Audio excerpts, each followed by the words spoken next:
여러분의 인생은 어떠십니까? 좋으십니까? 아니면 안 좋습니까? 유난히 팔자가 드세다고 생각하십니까? 아니면 괜찮으십니까? 오르막길로 올라가고 계시다고 생각하십니까? 아니면 내리막길로 내려가고 있다고 생각하십니까? 그래서 낙담이 되십니까? 실은 인생을 살면서 낙담되는 건 큰 문제는 아닙니다. 살다 보면 믿음이 좋다 할지라도 엘리야처럼 낙담될 때가 있거든요. 그런데 계속해서 낙담이 된 상태에 있는 것은 자신에게도 안 좋고 또 상대방에도 좋지 않은 영향을 끼칩니다. 낙담은 아주 대단히 전염성이 있기 때문에 그렇습니다. 툭하면 낙심하는 사람과 같이 있으면 자기도 모르게 우울해지는 이유가 바로 거기에 있습니다. 아버지가 집에 들어왔는데 낙심에 가득 찬 모습을 보이면 가족 전체 분위기가 갑자기 썰렁해지거든요. 이미 우리 주위에는 우리를 두렵게 만들어서 낙담시키려고 하는 것들이 너무나 많습니다. 근데 이런 것들을 잘 다루지 못하거나 극복하지 못하면 자기도 모르게 낙심하게 되고 잘못하면 심한 우울증에도 빠지게 되고 더 심해지면 자기 목숨을 끊는 일들도 가끔 일어납니다. 그래서 낙심이 될 때 우리가 취해야 될 이 자세, 처방책이 있는데 그거를 바로 다윗에게서부터 이제 배우는 겁니다.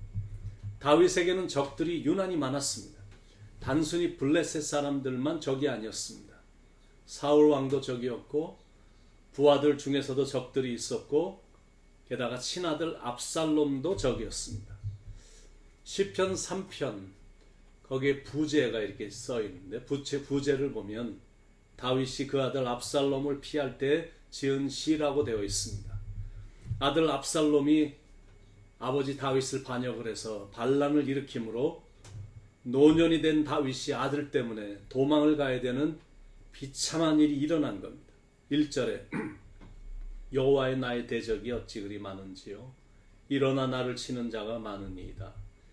얼마나 괴로웠으면 이런 탄식을 했을까요? 여호와여 나의 대적이 어찌 그리 많은지요. 일어나 나를 치는 자가 어찌 이리 많은지요. 이제는 내 아들 압살롬마저도 나를 대적합니다. 그러니까 여러분 느껴지는 게 있으시죠? 가족 중에도 그리고 자식도 적이 될 수 있다라는 거예요. 다윗은 용사 중에 용사였고 왕 중에 왕이었는데 머리로 얼굴을 가리고 울면서 도피를 해야 되는 참담한 상황이 일어난 겁니다. 완전히 사면초가입니다. 사랑했던 아들이 적이 돼서 자기를 죽이려고 하고 자기가 품어주었던 부하들도 적으로 변했고 그리고 자기 자신은 늙었습니다. 그들이 다윗을 비웃고 있는 겁니다. 2절에 많은 사람이 나를 대적하여 말하기를 그는 하나님께 구원을 받지 못한다 하나이다. 야, 하나님만 찾더니 저 꼴 좀 봐라. 남은 잘 구하더니 자기는 구원을 못하네. 하나님으로부터 버림을 받았구나. 신앙생활을 좀 제대로 하려고 하는데 일이 잘 안 풀리는 것. 하나님을 믿지 않는 사람들이 그 모습을 보면 비웃는 것. 아니 하나님을 믿는다는 사람이 어찌 그렇게 되는 일이 없어? 이런 말에 대체적으로 사람들은 쓰러집니다. 그런데 여기에 다윗의 위대함이 있습니다. 그런 상황에서도 기죽지 않았습니다. 도저히 소망이 안 보이는 것 같은 상황이었는데도 삶을 포기하지 않았습니다. 오히려 감당하기 힘들면 힘들수록 정말로 상황이 더 악화되면 악화될수록 다윗은 하나님을 더 의지했습니다. 3절로 5절에 여호와여 주는 나의 방패시요 나의 영광이시요 나의 머리를 드시는 자이시니다. 내가 나의 목소리로 여호와께 부르짖으니 그의 성산에서 응답하시는도다.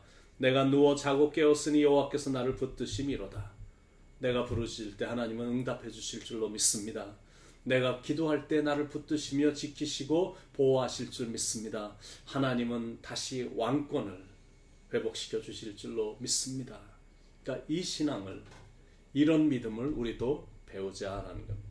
다윗의 위대함은 왕이었기 때문도 아니고 전쟁을 많이 이긴 용사였기 때문이 아닙니다. 탁월한 믿음 때문에 다윗은 위대합니다. 아무리 어려워도 하나님만 바라보는 신앙인이었기 때문에 다윗은 위대한 겁니다. 그런 상황이었는데도 다윗은 잠을 잘 잤어요. 하나님은 졸지도 않으시고 주무시지도 않고 지켜주실 것을 믿었기 때문에 때가 되면 그냥 잠을 자는 겁니다. 사람들이 어려움이 닥치면 잠을 잘 못 자는데 그 이유는 믿음이 없기 때문이에요. 그런 확신에 찬 기도가 없기 때문입니다.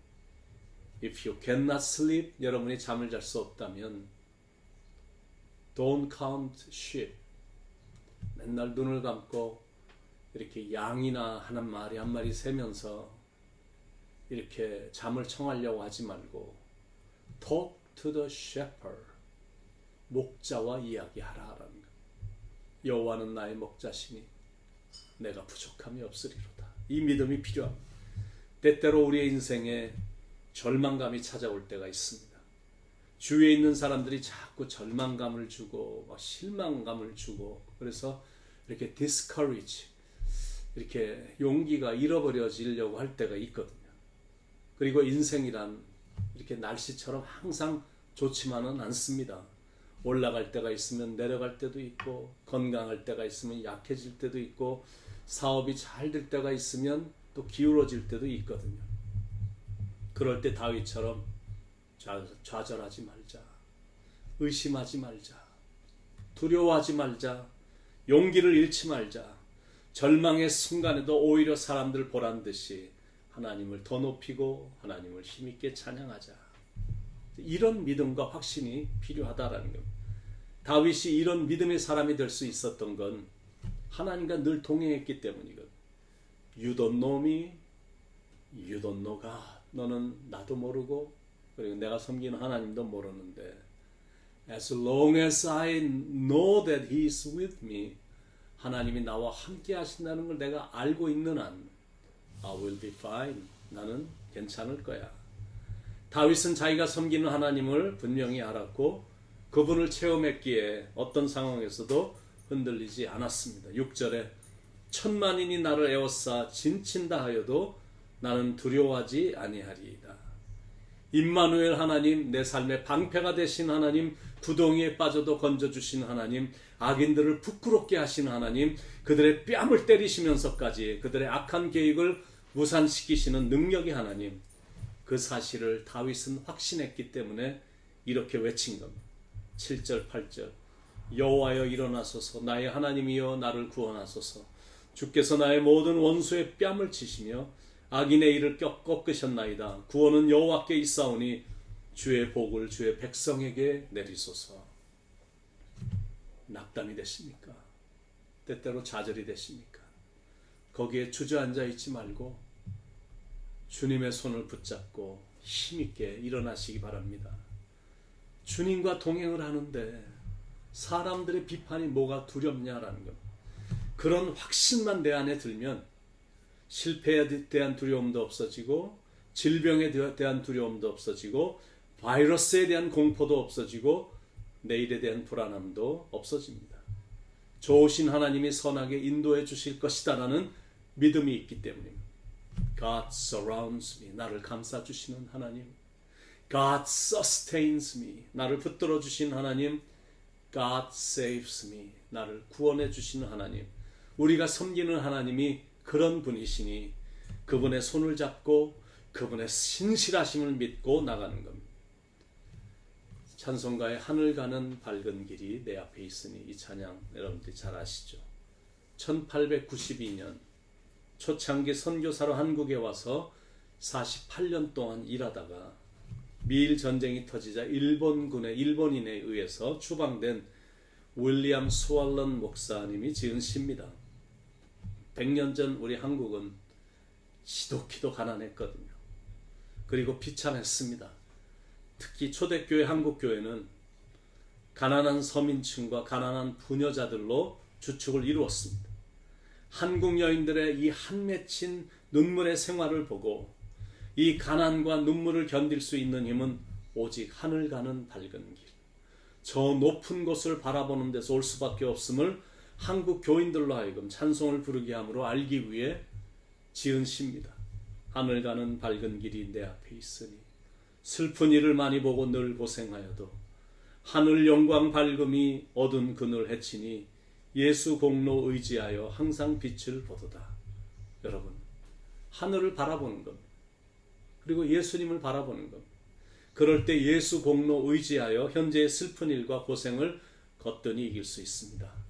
행복이란 다른 곳에 있지 않습니다. 환경이 아닙니다. 무엇이 많기 때문에 느껴지는 것도 아닙니다.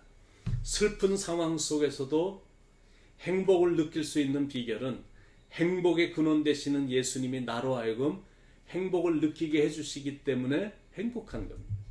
행복이란 외부에서 주어지는 것이 아니라 내 안에서 솟아나는 겁니다. 그만큼 행복은 가까운 데 있습니다. 오히려 외적인 축복은 사람의 마음만 타락시킬 뿐이고 믿음만 약하게 만듭니다. 그래서 하나님은 때때로 슬픈 일도 보게 하는 거고, 고생도 고난도 고통도 시련도 때때로 허락하시는 겁니다. 그러나 믿음을 가지고 꾸준히 기도하면서 하나님을 의지하며 나가면 하나님께서 구원시켜 주시고 우리의 인생을 성공적인 인생이 되도록 이끌어 주신다라는 것. 사랑하는 여러분, 오늘도 우리의 방패 되시고 어려운 상황을 좋은 상황으로 바꿔주실 구원자이신 주님을 바라보며 기도하며 나가고 말씀에 순종하며 나감으로 이 하루도 행복이 넘치시길 예수님의 이름으로 간절히 축원을 드립니다. 아까 말씀드렸던 하늘 가는 밝은 길이 내 앞에 있으니, 그 찬양을 제가 한 1절만 한번 불러보겠습니다.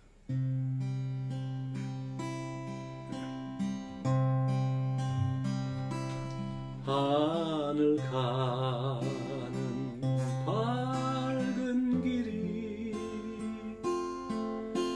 내 앞에 있으니 슬픈 일을 많이 보고 늘 고생하여도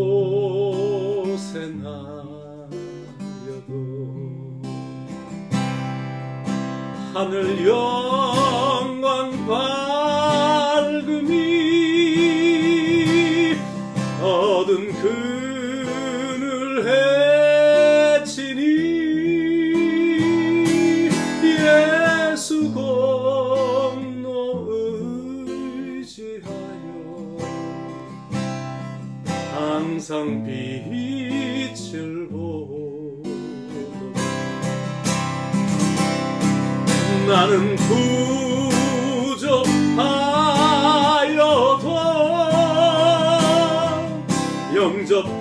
영접하실 터이니 영광 나라 계신 임금 우리 구주 예수라.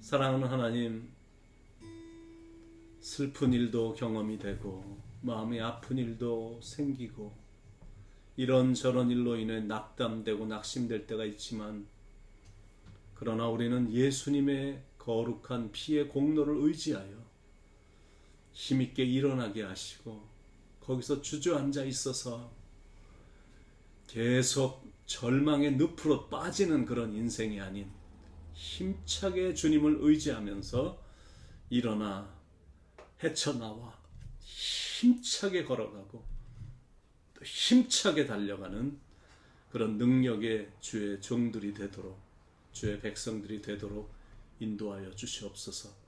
오늘도 나사렛 예수의 이름으로 낙심은 물리치게 하시고 행복의 근원 되시는 예수님을 마음에 모시고 살아가므로 오늘도 행복이 넘치는 하루가 되도록 인도하시고 축복해 주옵소서.